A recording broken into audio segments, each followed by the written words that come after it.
pada hakikatnya pemimpin itu adalah otak bangsa. Pemimpin adalah kompas yang akan menjadi penunjuk arah kemana bangsa ini akan dibawa. Pemimpin itu bukan kesempatan, tapi pemimpin adalah amanah dan tanggung jawab. Sehingga ada hadis Rasul menyatakan, kullukum ra'in wa kullukum mas'ul ar-ra'iyati. Setiap kamu adalah pemimpin, dan setiap pemimpin pasti akan mempertanggungjawabkan tentang kepemimpinannya.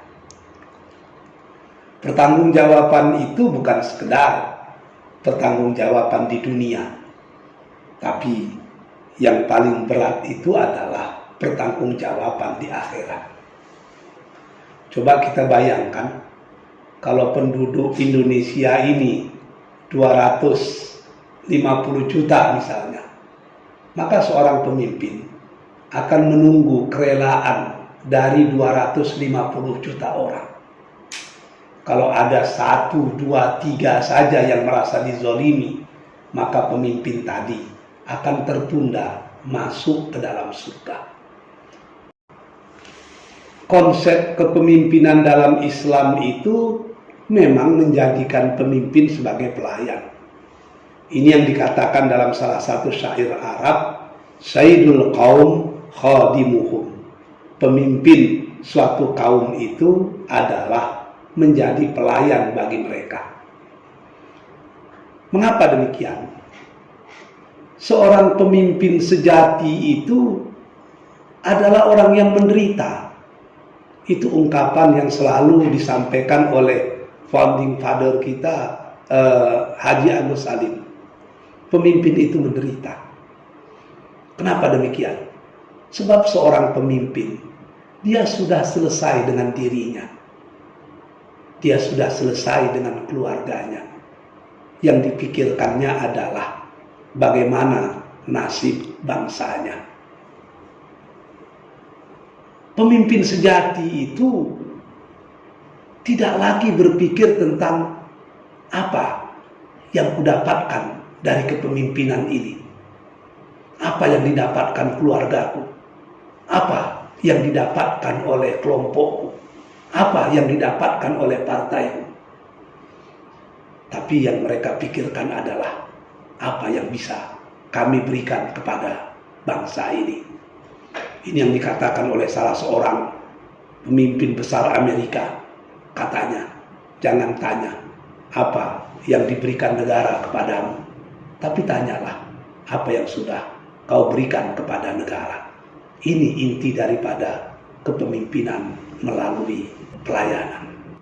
Dalam lipatan sejarah Islam, terlalu banyak pemimpin-pemimpin besar yang dicatat dengan tinta emas.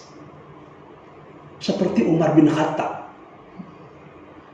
Dia tidak bisa tidur sebelum bisa memastikan kalau rakyat yang tinggal di sekitarnya sudah tidur semua. Dia tidak bisa makan kalau tidak makan bersama orang miskin di antara rakyatnya. Dia tidak bisa membeli gandum yang gandum itu tidak mampu dibeli oleh rakyatnya. Sehingga setiap pagi sebelum dia beli gandum, dia ke pasar dulu. Bertanya kepada para penjual gandum, mana jenis gandum yang paling banyak dibeli masyarakat hari ini. Gandum itulah yang dibelinya. Karena standar hidupnya disesuaikan dengan standar kemampuan masyarakatnya. Begitu juga cicit dari Umar bin Khattab, Umar bin Abdul Aziz. Seorang khalifah hebat yang sebagian sejarah menyatakan dia Khalifatul Rasyidin yang kelima. Karena sangat jujur, sangat cerdas. 2 tahun lebih memerintah. Tidak ada orang yang mau lagi menerima zakat di tempatnya. Orang sudah berpikir bagaimana membayar zakat.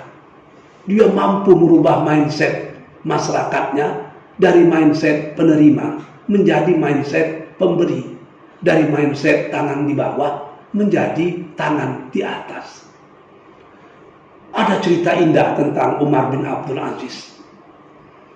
Konon kabarnya, suatu hari anak kandungnya ingin menikah. Anak tersebut datang menemui ayahnya di istana. Ternyata anak dan istri di rumah, hanya dia yang berada di istana. Alasannya, yang menjadi khalifah itu dia, bukan anak dan istrinya. Ketika anak khalifah datang, bergegas para pengawal menyampaikan berita kepada Amirul Mukminin Umar bin Abdul Aziz bahwa anaknya datang. Umar menyambut anaknya. Anaknya pun ingin bertemu dengan ayahnya.